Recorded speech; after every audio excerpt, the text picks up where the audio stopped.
Aujourd'hui, l'Arménie a sévèrement humilié Vladimir Poutine. Le Premier ministre arménien, Nikol Pachinian, accueille aujourd'hui à Erevan le sommet de la communauté politique européenne et, ce qui est le plus douloureux pour les Russes, le président ukrainien Volodymyr Zelensky.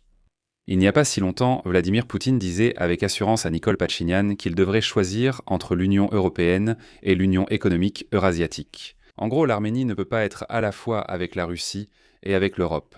Et il semble que Pachinian ait fait son choix aujourd'hui. La propagande russe crie déjà à tue-tête que Pachinian le regrettera et devra répondre de ses actes, mais des dirigeants européens ont déjà pris sa défense. En plus de cela, l'Arménie a signé aujourd'hui un accord de partenariat stratégique avec le Royaume-Uni. De plus, il existe un accord avec certains pays de l'OTAN. Un accord distinct a été signé entre l'Arménie et l'Ukraine. Et bien sûr, l'Union européenne ne quittera pas l'Arménie si facilement. L'Arménie, que l'on considérait encore il y a quelques années comme un satellite de la Russie. En plus de tout cela, Zelensky a également rencontré à Erevan les premiers ministres pro-russes de Slovaquie et de Géorgie, Fico et Kobakidze.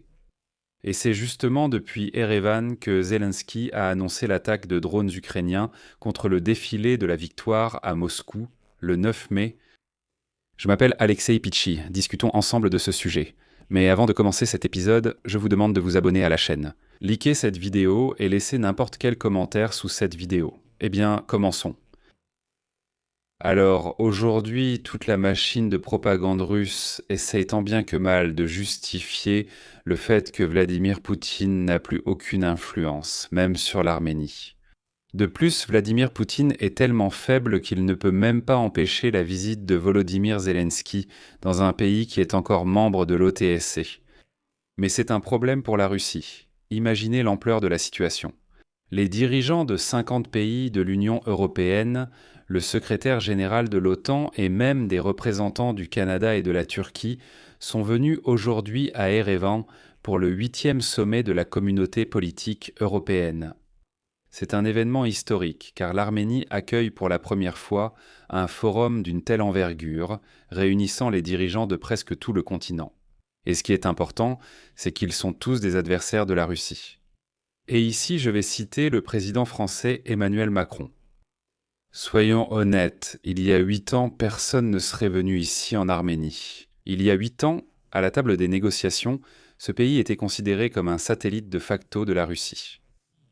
Le fait qu'aujourd'hui nous voyons autant de nouvelles visites dans votre pays est très révélateur. Et ici, je voudrais simplement rappeler à quel point ce dictateur chauve, Vladimir Poutine, était arrogant il n'y a pas si longtemps, assis et menaçant Nicolas Pachinian, sans se rendre compte que la mythe du Kremlin n'intéresse déjà plus personne. Je rappelle que le 1er avril, Vladimir Poutine, lors d'une rencontre avec Nicolas Pachinian, a déclaré qu'une adhésion simultanée de l'Arménie à l'UEEA et un rapprochement complet avec l'Union européenne étaient impossibles. En gros, les Arméniens devront choisir. Pachinian avait alors souligné que le moment du choix définitif n'était pas encore venu, et quand il viendra, eh bien, il sera sûrement instable. Il commencera à tenir compte de l'avis du dictateur chauve Poutine, qui par peur coupe Internet, coupe la communication mobile, introduit des sortes d'Internet souverains, essaie de se cacher, bloque Telegram et ainsi de suite. Et aujourd'hui, un mois après cette conversation, l'Arménie, tout en restant membre de l'Union économique eurasiatique et même membre de l'OTSC, réunit chez elle les dirigeants de tout le monde occidental. Eh bien, à mon avis, le choix est déjà évident. En plus de tout cela, l'Arménie a signé aujourd'hui un accord de partenariat stratégique avec le Royaume-Uni. Comme l'a déclaré Pachinian, l'Arménie et le Royaume-Uni ouvrent un nouveau chapitre dans leurs relations, fondé sur des valeurs communes et une coopération renforcée. Et maintenant, le plus important.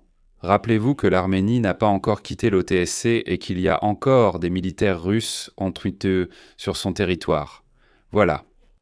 Dans le cadre de la coopération stratégique, Erevan et Londres ont l'intention de développer le potentiel de l'Arménie dans les domaines de la sécurité, de la défense, de la sécurité des frontières, de la lutte contre la migration illégale, de la cyber-résilience et de la réponse aux menaces hybrides. L'Arménie a également approuvé une déclaration conjointe sur le dialogue stratégique avec un autre pays de l'OTAN, la Croatie. Eh bien, attendons les cris du Kremlin disant qu'il est impossible pour l'Arménie d'être à la fois dans cette OTSC moribonde et de construire des relations avec les pays de l'OTAN. Comme vous pouvez le voir, même l'Arménie ne prête aucune attention aux cris qui viennent des marécages de Moscou. Je tiens à souligner séparément que l'Arménie et l'Ukraine ont discuté du développement d'un partenariat économique, y compris la reprise des travaux de la commission intergouvernementale conjointe sur la coopération économique. Et ici, je tiens à noter que les Russes menacent déjà de porter un coup à l'économie arménienne.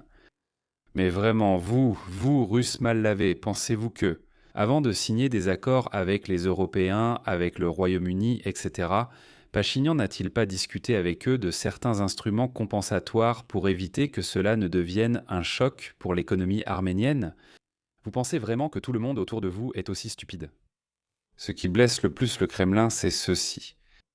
C'est précisément lors du sommet à Erevan que le président ukrainien Volodymyr Zelensky a déclaré que les drones ukrainiens pouvaient atteindre le défilé de la victoire à Moscou le 9 mai. Citation. La Russie a annoncé le défilé du 9 mai, mais il n'y aura pas de matériel militaire lors de ce défilé. Ce sera la première fois, si c'est vraiment le cas, depuis de très nombreuses années. Et les drones ukrainiens peuvent également survoler ce défilé. Cela montre qu'ils ne sont plus aussi puissants qu'avant. Et cette déclaration a finalement déstabilisé les Russes, qui sont tout simplement en train de brûler d'impuissance en ce moment. On en est arrivé au point où des têtes brûlées ont appelé Vladimir Poutine à lancer une frappe de missile sur Erevan, afin de détruire d'un seul coup Zelensky et tous les dirigeants européens. Mais bien sûr, le nain chauve Vladimir Poutine ne peut rien faire de tel. De plus, Erevan s'est également distingué par le fait que le président ukrainien Volodymyr Zelensky y a tenu une rencontre bilatérale avec le premier ministre slovaque Robert Fico, qui est également considéré comme pro-russe. Zelensky a affirmé que l'Ukraine souhaite un dialogue constructif avec la Slovaquie et veut renforcer leurs relations. Il a discuté avec Fico de la coopération dans différents domaines et de la tenue prochaine d'une réunion des gouvernements dans le cadre d'une commission intergouvernementale. En fin de compte, Robert Fico a reconnu qu'il avait des divergences avec Zelensky, mais la Slovaquie soutient finalement l'adhésion de l'Ukraine à l'UE et est prête à contribuer à ce processus. Et Fico a également ajouté que lui, bien sûr, se rendrait à Moscou le 9 mai, mais qu'il n'irait pas au défilé honteux sur la place rouge. Je tiens également à souligner que Zelensky a rencontré pour la première fois le Premier ministre géorgien Irakli Kobakidze lors du sommet à Erevan, contre qui il a imposé des sanctions. Et voici une citation de Zelensky. « Des questions non résolues subsistent entre nos pays. Il est essentiel de dialoguer à tous les niveaux. L'Ukraine a toujours respecté et continue de respecter la Géorgie, sa souveraineté et son peuple. Nous continuerons à faire avancer notre coopération. » Il faut aussi dire que les relations entre l'Ukraine et la Géorgie sont assez complexes, car le gouvernement géorgien soutient la politique de la Fédération de Russie contre l'Ukraine et aide même la Russie à contourner les sanctions. Le Premier ministre géorgien Irakli Kobakidze, considéré comme pro-russe, a critiqué la révolution de la dignité en Ukraine. Selon les observateurs, cette rhétorique coïncide largement avec les déclarations publiques des dirigeants russes. Plus tard, Irakli Kobakidze a utilisé dans la publicité électorale de son parti Rêve géorgien des photos de destruction en Ukraine.